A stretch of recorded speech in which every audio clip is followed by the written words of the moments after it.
سابقوا إلى مغفرة من ربكم وجنة عرضها كعرض السماء والأرض أعدت للذين آمنوا بالله ورسله ذلك فضل الله يؤتيه من يشاء والله ذو الفضل العظيم.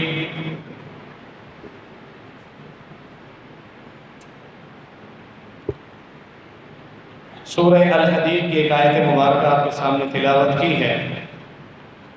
اللہ رب العالمین نے اپنی مغفرت اور جنت کے حصول کے لیے نیکیوں میں محنت، تگ و دو اور خوب مشقت کرنے کا حکم دیا ہے، مقابلہ کرنے کا حکم دیا ہے، مسابقت یعنی ریس لگانے کا حکم دیا ہے اللہ کی جنت تک پہنچنے کے لیے. سابقوا الی مغفرۃ من ربکم وجنہ، تو مقابلہ کرو، دوڑ میں ایک دوسرے سے آگے نکلنے کی کوشش کرو اپنے رب کی مغفرت تک پہنچنے کے لیے. وہ تمہارا ٹارگیٹ، وہ تمہاری آخری حد ہے جہاں اس ریس میں تم نے پہنچنا ہے.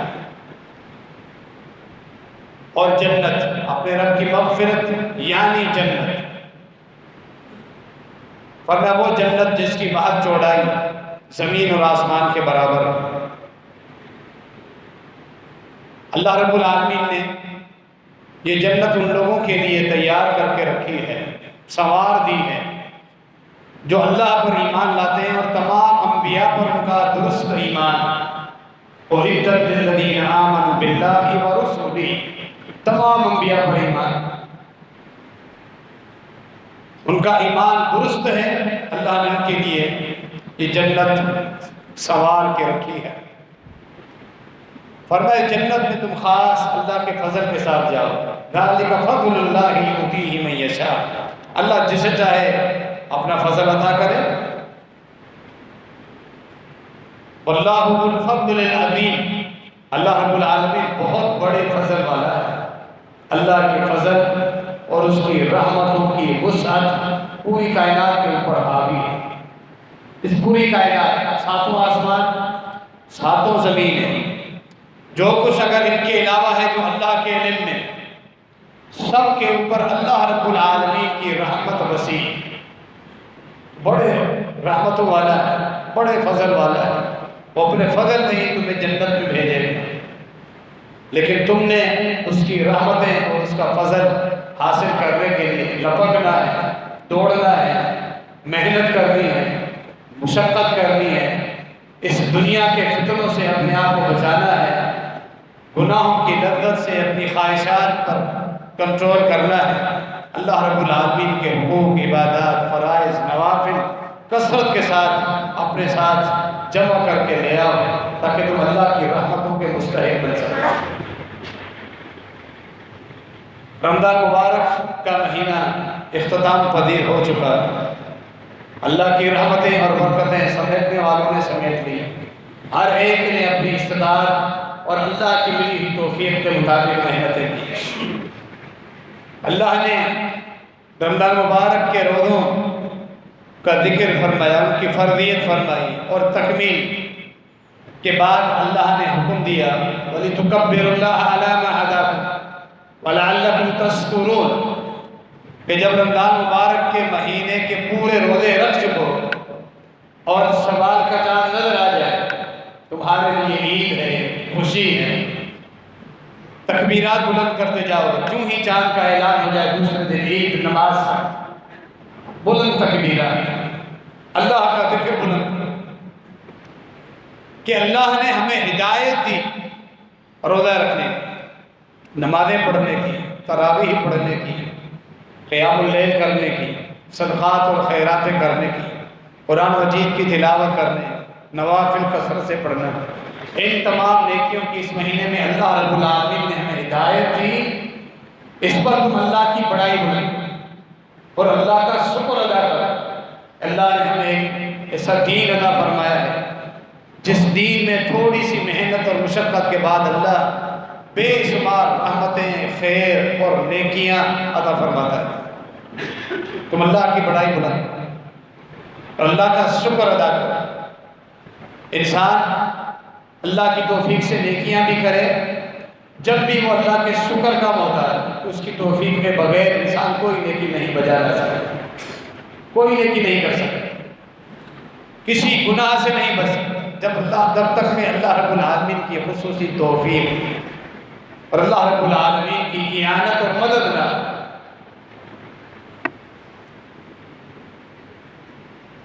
رمضان مبارک کا مہینہ اللہ رب العالمین کے قریب کرنے کے لیے ایک سیڑھی کی طرح ہے، یہ اللہ کے قریب ہمیں کر دیتا ہے۔ یہ ایک زینہ ہے جس پہ ایک بندہ چڑھ کے اللہ کی قربتیں حاصل کرتا ہے۔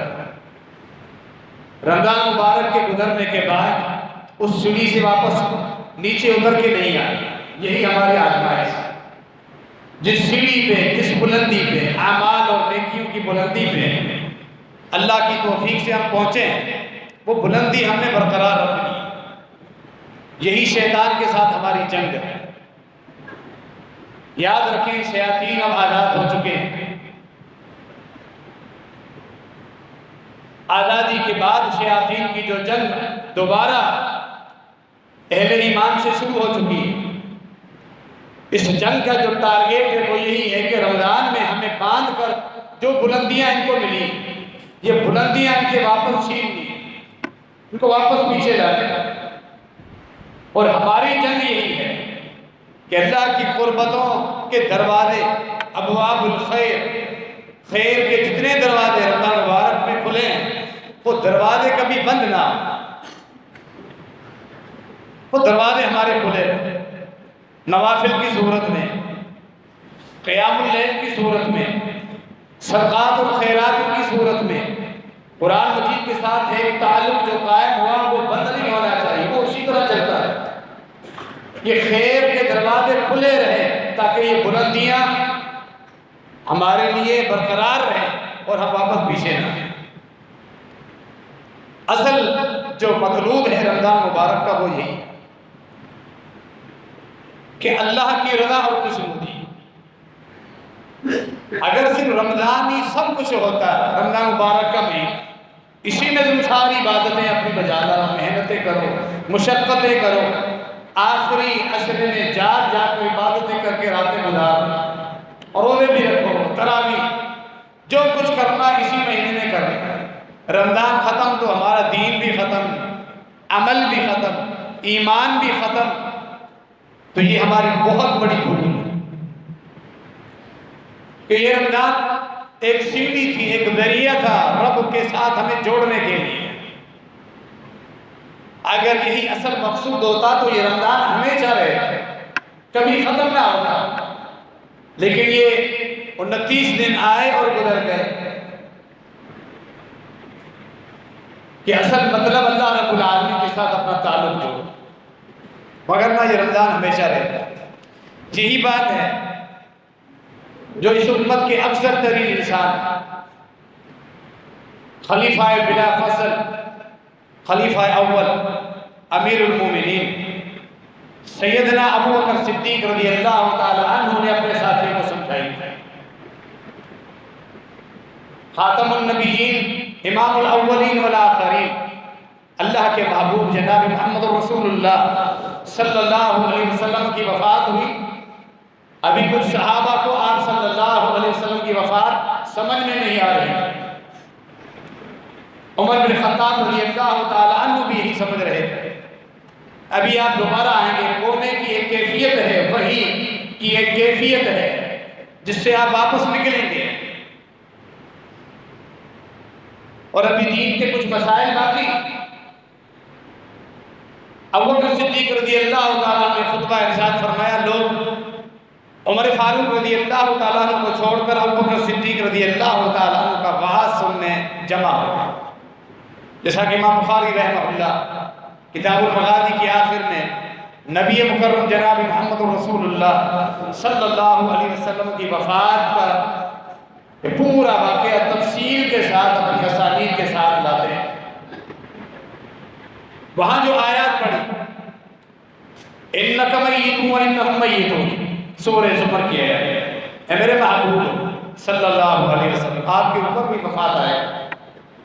قرآن نے واضح دو ٹوک لفظوں میں اللہ نے بیان فرمایا۔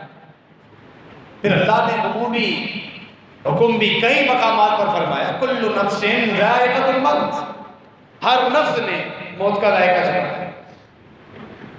کل من علیہا فان ویبقى وجہ ربک ذو الجلال والاکرام، کائنات کے اندر ہر چیز، چاہے فرشتے ہوں، یہ آسمان، یہ زمینیں، انبیاء، انسانوں میں افضل ترین انسان انبیاء کرام کی جماعت، نیک لوگ، حواریین، اہل ایمان، شہداء، صدیق، صالحین، گنہگار، نیک، کفار، ہر ایک نے فنا ہونا ہے، ہر ایک کے اوپر موت ہے۔ تیرے رب کا چہرہ ہمیشہ رہے، وہ ہمیشہ ہے، والاول والآخر، کچھ بھی نہیں تھا، اس کی ذات موجود تھی شروع سے، جس کی ذات کے لیے کوئی شروع نہیں، جس کی ذات کی ابتدا نہیں، جس کی ذات کی شروعات نہیں، کچھ بھی نہیں تھا، وہ ذات موجود تھی۔ والآخر، کچھ بھی نہیں رہے گا، وہ ذات موجود رہے گی، ہمیشہ سے ہے، ہمیشہ رہے گا۔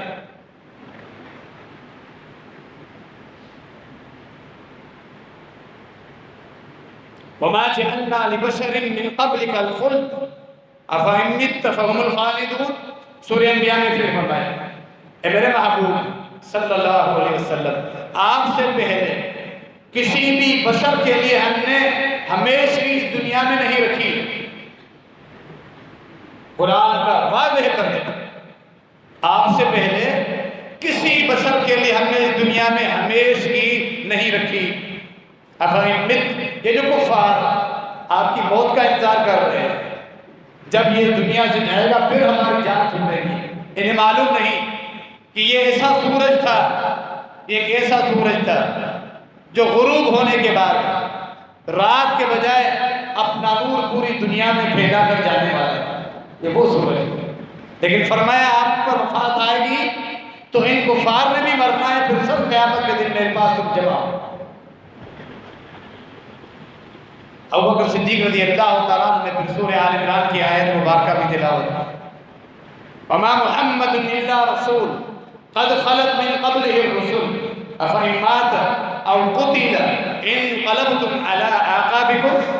محمد تو اللہ کے رسول ہی ہیں صلی اللہ تعالی علیہ وآلہ وسلم، اللہ کے رسول، اگر وہ فوت ہو جائے یا جنگ میں شہید ہو جائے، کیا ان کے بعد اس کا دین چھوڑ کے تم اپنی ایڑیوں کے بل پھر جاؤ گے؟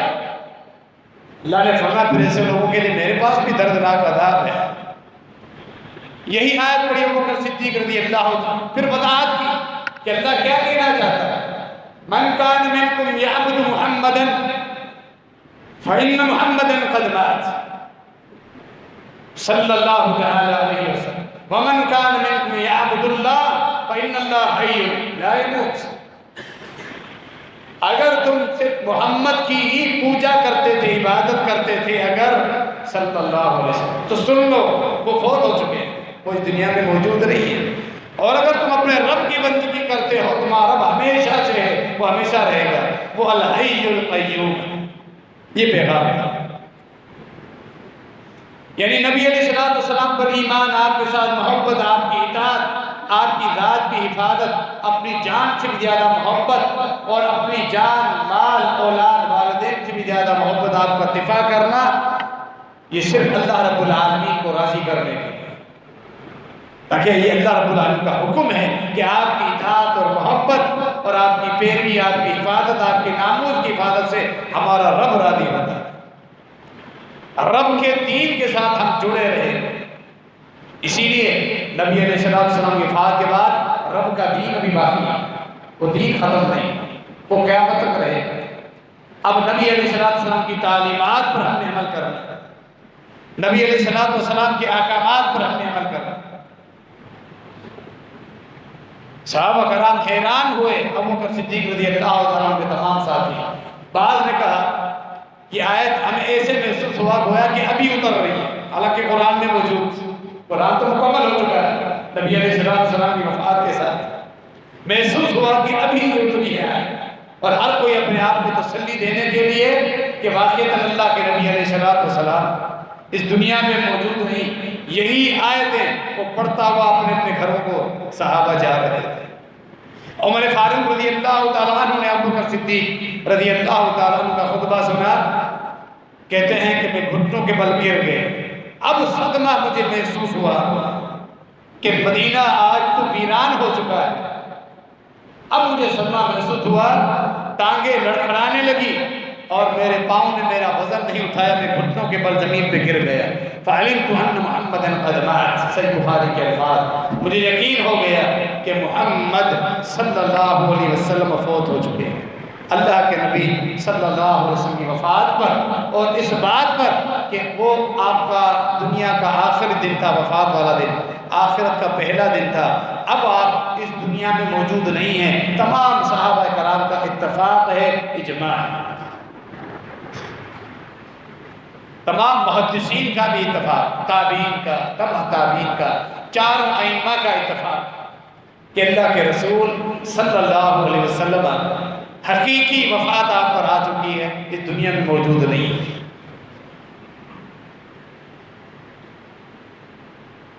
رمضان مبارک کی یہی مثال بعض علماء نے فرمایا کہ اگر تم صرف رمضانی مسلمان تھے تو سنو، فإن رمضان قد انقضى، اگر تم اللہ کے لیے رمضان عبادتیں کرتے تھے تو رمضان گزرنے کے بعد اللہ زندہ ہے، اس کا دین موجود ہے، اس کے احکامات موجود ہیں، اس کے فرائض موجود ہیں، اس کی حدود موجود ہے جن گناہوں سے اپنے آپ کو بچانا ہے، صرف رمضان میں نہیں، رمضان گزر چکا ہے، فإن رمضان قد انقضى، رمضان گزر چکا ہے، اللہ ہمیشہ سے ہے، ہمیشہ رہے گا۔ آپ کو یہی تمثیل ملے گی، آپ کو یہی تطبیق ملے گی کہ آپ کو اللہ کی محبت کے ساتھ، مدینہ منورہ کی محبت کے ساتھ بھی یہی چیز، مسجد نبی، شہر مدینہ، اللہ کے رسول صلی اللہ علیہ وسلم کے شہر کے ساتھ محبت ہر مسلمان کے دل میں، اور یہ ایمان کی علامت ہے، مدینہ کی محبت یہ ایمان کی علامت ہے۔ لیکن ایک وقت آئے گا، صحیح بخاری پر، یہ مدینہ بھی ویران ہو جائے گا، جنگل کی طرح وہاں درندے اور جانور پھر رہے ہیں۔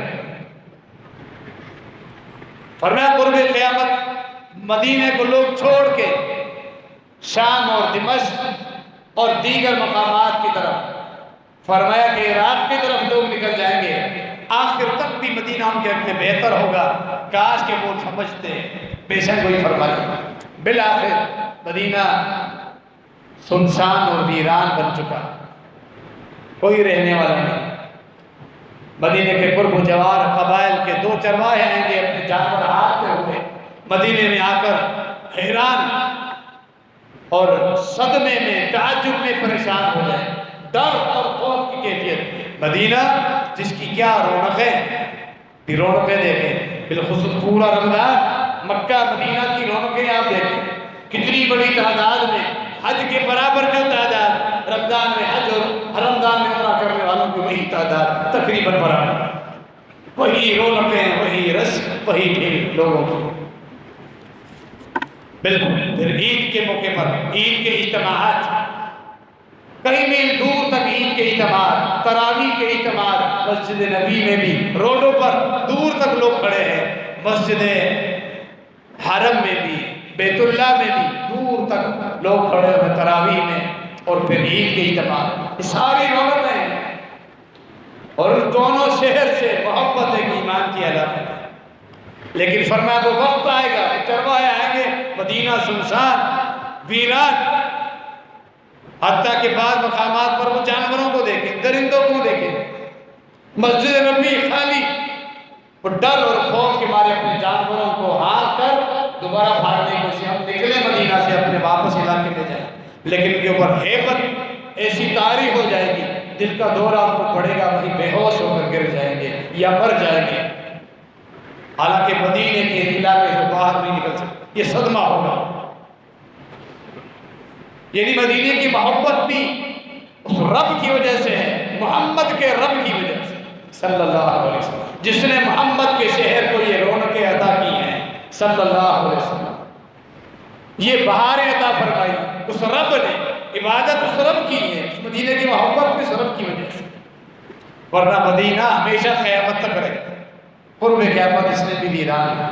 یہی حدیث صحیح بخاری کی ایک اور حدیث کا عبداللہ کے متعلق، وہاں کی رونقیں آپ دیکھو، ایک نظر دیکھنے کے لیے مسلمان ترس جاتا ہے، نظر پڑے وہ سکون ملتا ہے کہ یہ چاہتا ہے کہ دیکھتا رہوں دیکھتا رہوں۔ ہر مسلمان کے دل میں محبت، لیکن فرمایا قرب قیامت ایک سیاہ فام حبشی آئے گا، پتلی پنڈلیوں والا، اس کے اوپر چڑھ جائے گا اور اس کی ایک ایک اینٹ کر کے کعب اللہوں کو کھیڑ دے گا، یہ بھی دے جائے، ختم ہو جائے، ہر چیز پر فنا۔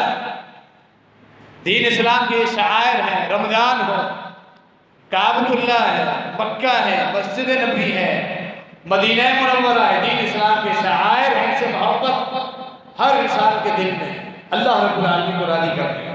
وہ رب تو ہمیشہ ہے کہ رمضان بھی آیا، محنتیں ہوئی، جاگتے رہے اکثر وقت اکثر راتیں، نیکیاں ہوئی، عبادات کرتے رہے اس رب کو راضی کرنے کا۔ رمضان گزر گیا، معاذ اللہ وہ رب تو چلا نہیں گیا، پیٹ پھیر کے نہیں، اس رب کی برکتیں رحمتیں موجود ہیں، وہ اب بھی پورے سال تہائی وقت جب ہوتا ہے اپنا ہاتھ پھیلا دیتا ہے، آؤ میرے پاس، میں تو موجود ہوں، ہمیشہ سے ہوں، ہمیشہ رہوں۔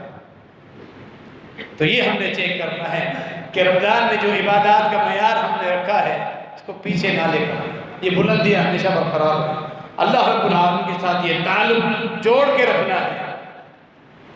اللہ رب العالمین ہمیں استقامت اور ثابت قدم رہنے کی توفیق عطا فرمائے، آمین۔ وما علینا الا البلاغ۔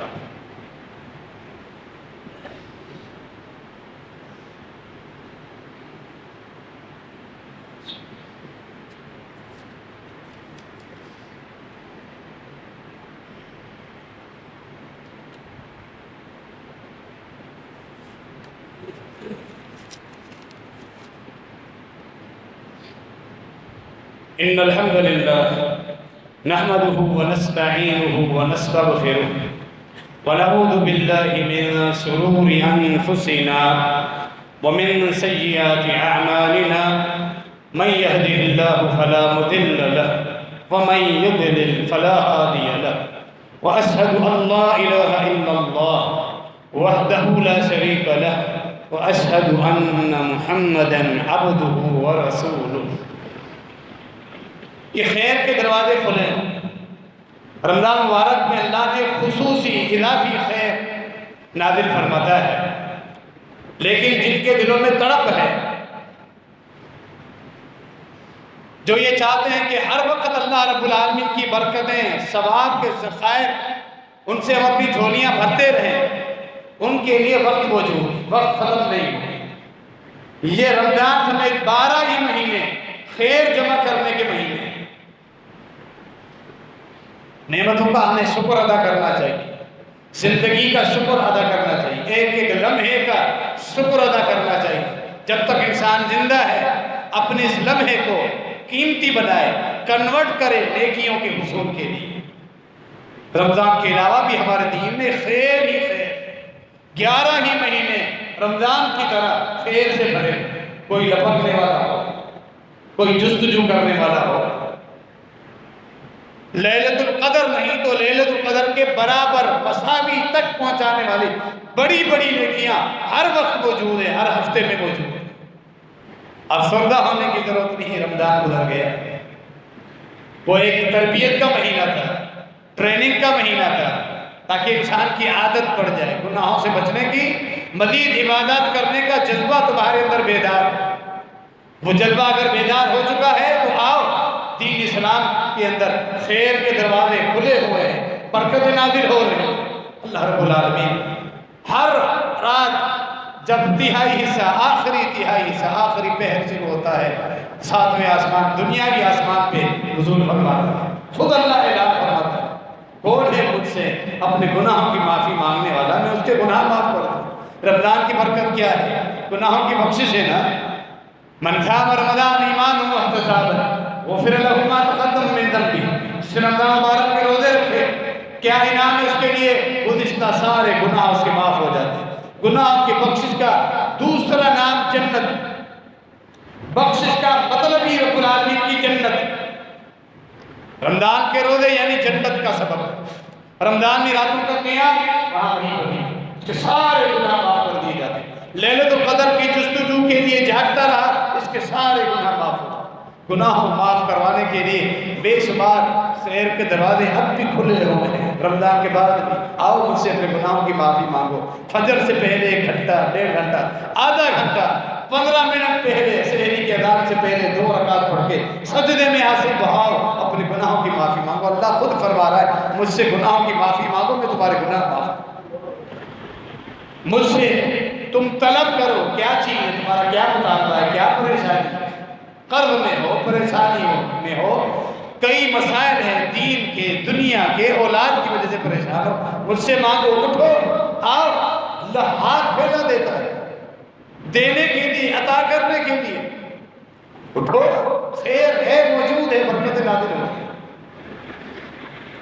اللہ رب العالمین کے جو فرائض کتنی برکتوں سے بھرے، جس قدر ان کی اہمیت ہے، ان کو چھوڑنے کا تصور نہیں، اسی قدر ان کا اہتمام اور پابندی کرنے والوں کے لیے خیر ہی خیر، برکتیں ہی برکتیں۔ گناہوں کی بخشش، فرمایا اس کی مثال جو 500 فرائض باجماعت پڑھتا ہے، گھر کے ساتھ ہی صاف شفاف نہر چشمہ بہہ رہا، اس میں 5 وقت کو غسل کرتا رہے، کیا اس کے جسم میں کوئی میل کچھ باقی رہے گا؟ اسی طرح تمہارے گناہ کھلتے رہتے ہیں۔ یہ 500 فرائض تم پڑھو، گناہوں کی بخشش کے دروازے کھلے ہوئے ہیں۔ رمضان کے بعد بھی تم اللہ کے ہو جاؤ۔ جو عبادات کا طریقہ رمضان میں ٹریننگ حاصل کر لی ہے، اب اس کے اندر عملی تطبیق بھی پیدا کر، عمل کر کے دکھاؤ۔ 11 ہی تمہارے گناہ اسی طرح دھلتے رہے، اور پھر ایک مرتبہ نہیں، گناہوں کی تغسیل، گناہوں کا دھویا جانا، یہ گناہ اندر کا میل ہے جو دھویا جاتا ہے۔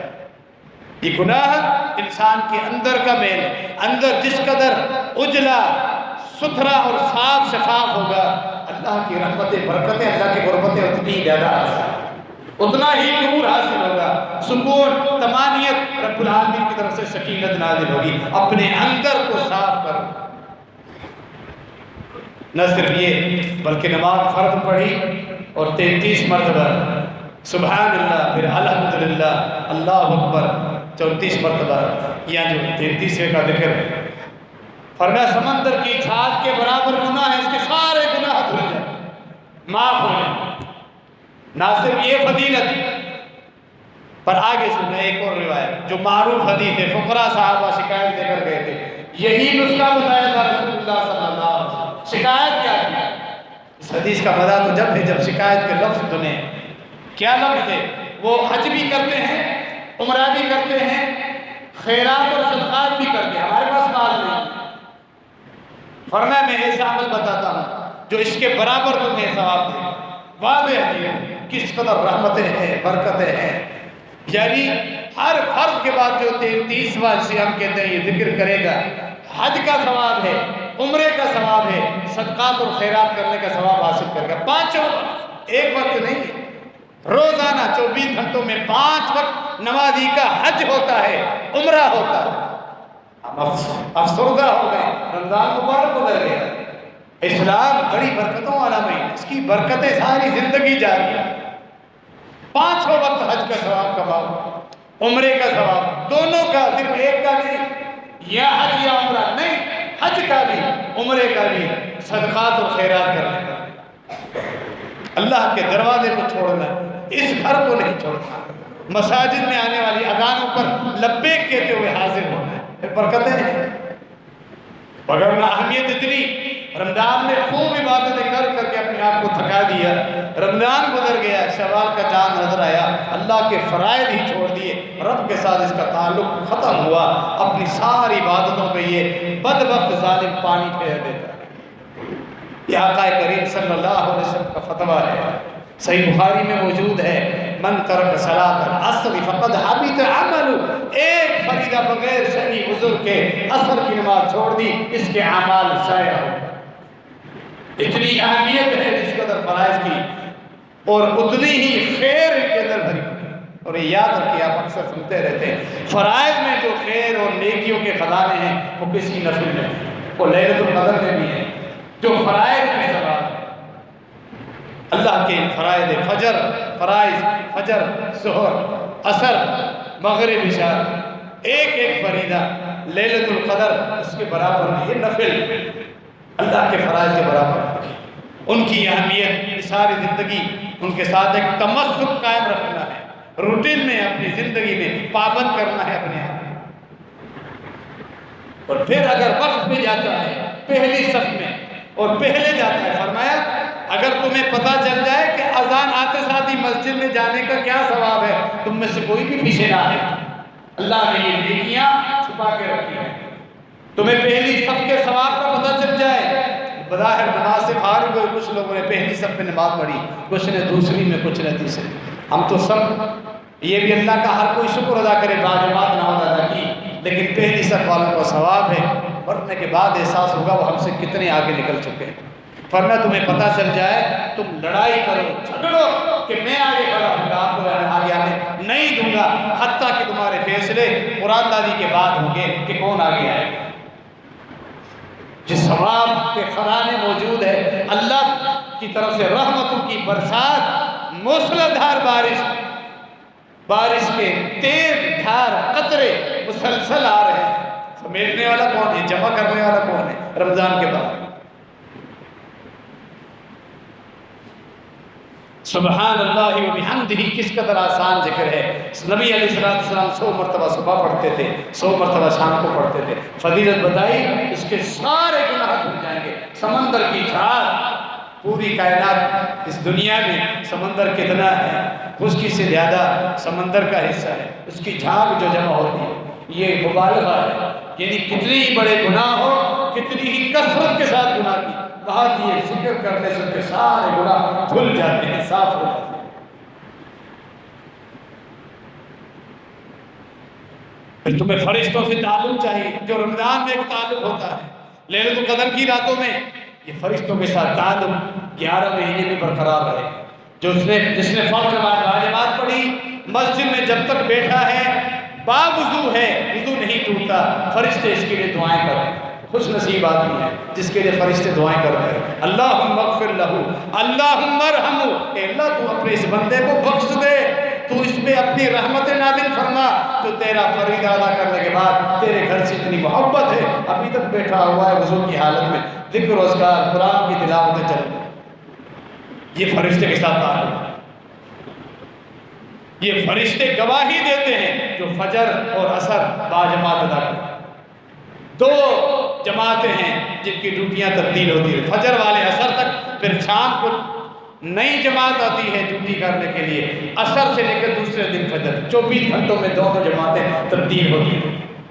نمازوں میں ان کا اجتماع ہو جاتا ہے، فجر میں بھی اور عصر میں بھی جاتے ہیں، یہ بھی صبح والوں کی ساتھ میں، اللہ تو جانتا ہے، لیکن اللہ یہ چاہتا ہے میرے ان بندوں جنہوں نے اپنے کاروبار چھوڑ کے نیند، آرام، دوستوں کی کچہری، گھر والوں کے ساتھ، بچوں کے ساتھ بڑے خوش و خرم ماحول میں بیٹھے ہوئے تھے، چھوڑ کے میرا فریضہ ادا کرنے کے لیے یہاں پہنچے ہیں، میرے فرشتے ان کے حق میں گواہ ہیں۔ اللہ پوچھتا ہے بتاؤ میرے بندوں کو کس حال میں پایا، کس حال میں چھوڑ کے آئے؟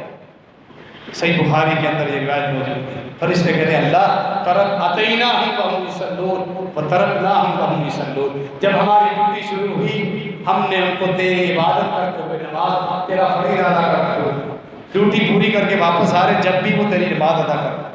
یہ گواہیاں اللہ جمع کر رہا ہے اپنے نمازی بندوں کے حق میں، جو قیامت کے دن ان کے لیے حساب میں آسانی کا سبب بنے، یہ وہ گواہیاں، فرشتوں کی گواہی، یہ فرشتوں کے ساتھ تعلق۔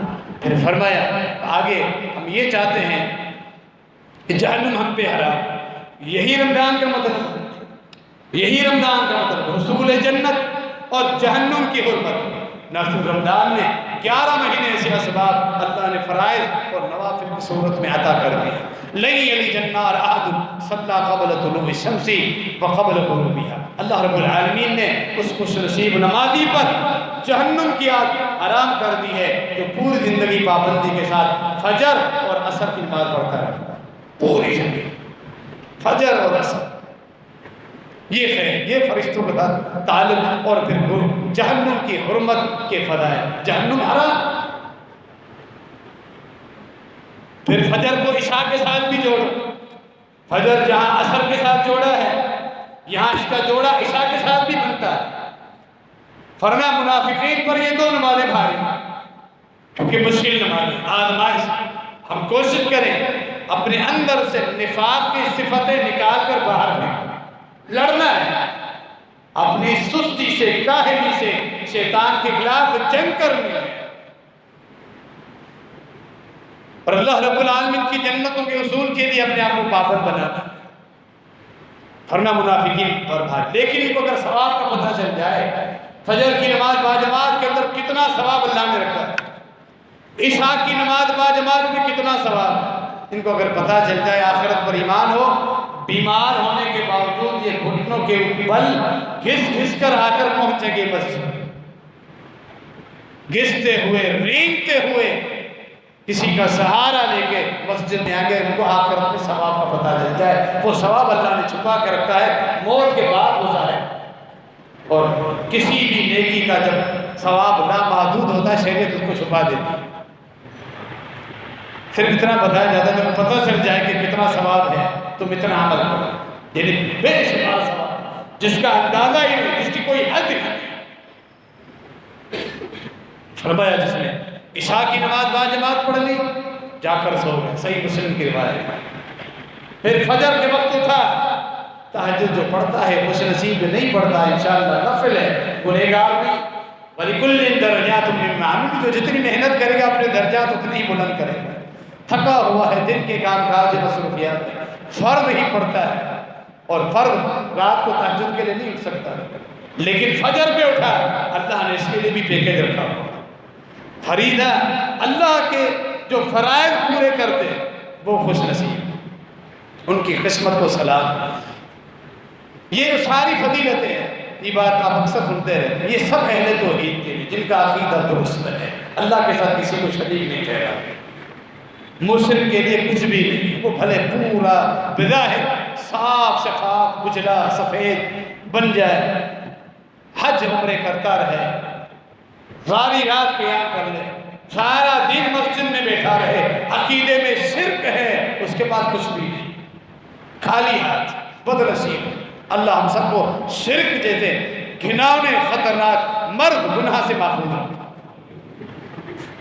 صحیح مسلم کی روایت جس میں فضیلت آپ سن رہے، عشاء نماز پڑھ کے سو گیا، تہجد کو نہیں اٹھ سکا، فرض نہیں، پھر فجر میں اٹھا، فرمایا کہ اس کو پوری رات کے قیام کا ثواب ملتا، سویا ہوا پوری رات، یعنی نمازی پوری زندگی ویسے ہی قیام اللیل کا ثواب اس کے کھاتے میں فرشتے لکھتے ہیں۔ یہ برکت ہے اللہ کے فرائض کی، اور یاد رکھیے گا شیطان جو ہم سے لڑ رہا ہے اس کا ٹارگٹ اصل اللہ کے فرائض ہم سے ضائع کرواتا ہے، وہ اللہ کے فرائض کو ضائع کرواتا ہے۔ خوش نصیب ہے آدمی، عقیدہ درست ہے، ریاکاری نہیں، زندگی میں فرائض اس کے مکمل ہے، باقی کمیاں ہیں، کوتاہیاں ہیں، گناہ ہیں، تو حتی الامکان بچتا رہے، پھر بھی اس کے لیے بڑے خیر کی امید ہے اللہ رب العالمین کے پاس۔ لیکن جس کے پاس اللہ کے فرائض ہی نہیں، وہ فرائض چھوڑتا رہتا ہے بغیر شرع سے۔ یہ تو ہو سکتا ہے کبھی کبھار تاخیر ہو جائے، جماعت نکل جائے، کچھ رکعت نکل جائے، اتنا تھکا ہوا تھا، سال میں ایک دو دفعہ اس قدر تھکاوٹ تھی، مسجد جانے کی ہمت نہیں، گھر میں فرض پڑ دی، یہ لچک ہے دین اسلام، سال میں ایک آدھ دفعہ، عادت نہیں، جو عادی کے فرمایا دل چادر پہ جا کے گھر جلا دیں، عادت نہیں، یہ تو ہے لچک دین اسلام، لیکن یہ تصور نہیں ہے کہ بغیر شرعی وضو کے اللہ کا فریضہ چھوڑ دے دوسری نماز کا وقت ہو جائے، اللہ اکبر، یہ ہمارے دین میں تصور ہے۔ وہ آدمی برباد، اس کے پاس کچھ بھی نہیں، خالی ہاتھ، جو اللہ کا فریضہ اسی طرح چھوڑ دے اور اگلی نماز کا وقت، کچھ بھی نہیں اس کے پاس، وہ مرنے سے پہلے اپنی اصلاح کرے۔ یہ ہلکا معاملہ نہیں، ہم سب اپنی اصلاح کریں کہ اللہ کے فرائض میں جتنی اہمیت ہے، فرضیت ہے، اتنی ہی برکتیں اور خیر بھی ہے، وہ خیر ہم نے حاصل کریں۔ پھر اللہ رب العالمین رمضان مبارک میں صدقات کا جو دروازہ ہے وہ 11 مہینے بھی کھلا ہوگا، اپنا پیسہ، حلال کا پیسہ، صدقات، بالخصوص اگر یتیم، مسکین، بیواہوں کی دیکھ بھال کی ضروریات پوری کرنے کے لیے جو لگاتا ہے، وہ فرمایا کہ وہ اس مجاہد کی طرح ہے جو اللہ کے راستے میں جہاد کرتا ہے، حالانکہ خود گھر میں بیٹھا کل مجاہد فی سبیل اللہ اب القائم اللیل اب الصائم النہار، 11 مہینے نفلی روزوں کے برابر تمہارے لیے ثواب، ساری رات قیام کا علیحدہ پھر ثواب ہے۔ کون؟ حلال کے دیے ہوئے مال میں سے بیواؤں اور مسکینوں پر خرچ کرتا رہتا ہے۔ یہ ہمارا دین ہے، یہ ہمارا اسلام ہے، جس میں یہ خیر کے دروازے ہر وقت کھلے ہوئے، رمضان کے بعد بھی۔ یہ تعلق ہم نے رب سے جوڑا۔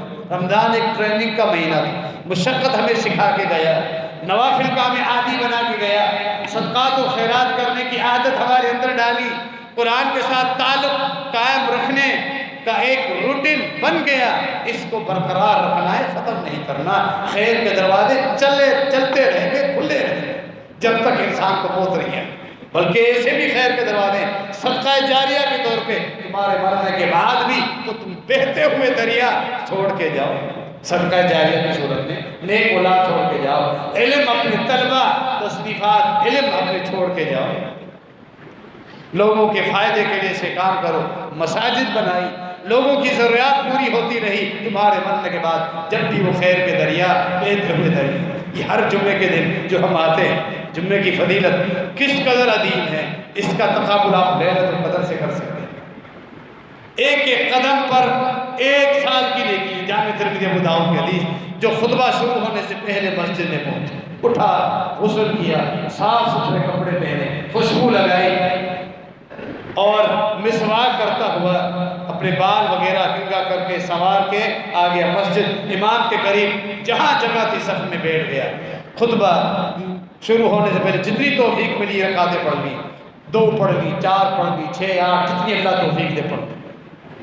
پھر خطبہ شروع ہوا، خاموشی کے ساتھ کان لگا کے خطبہ سنتا رہا، کوئی فضول حرکت نہیں کی، کپڑوں سے نہیں کھیلتا رہا، زمین پر پتھریوں اور ڈھالوں سے نہیں کھیلتا رہا، کسی کے ساتھ گفتگو نہیں کی، کسی کو تکلیف نہیں دی، پورا خطبہ اس طرح گزار دے۔ فرمایا ہر ایک قدم پر پورے 1 سال کی نیکی، 1 سال کی کیسی نیکیاں؟ پورے 1 سال کے نفلی روزے، 1 سالوں کی راتوں کا قیام اللیل کا ثواب، 360 راتوں کا قیام اللیل ایک قدم پر ہے، 360 نفلی روزے ایک قدم پر ہے۔ جس کے 50 قدم، جس کے 60 قدم، 100 قدم کس قدر ہو سکتے ہیں؟ یہ ہر ہفتے پہ گئے۔ لیلۃ القدر 1000 مہینوں کے برابر ہے، یہ کتنے قدم ہو جاتے ہیں؟ یہ وہ نیکیاں بونس ہے جو پورا ہفتہ، پورا ہر ہفتے، پوری زندگی، رمضان میں بھی 11 مہینے بھی ہر جمعے کے اندر یہ پیکج مجھے کوئی حاصل کرنے والا ہو۔ ہم میں سے کتنے ہیں جنہوں نے حاصل کیا اور کتنے ہیں جو خطبہ شروع ہونے کے بعد پہنچے؟ ہمیں جستجو ہی نہیں ہے یہ اتنا بڑا بونس حاصل کرنے کا، اتنی بڑی نیکیوں کے ذخیرے، پہاڑوں آسمانوں تک پہنچنے والی نیکیاں۔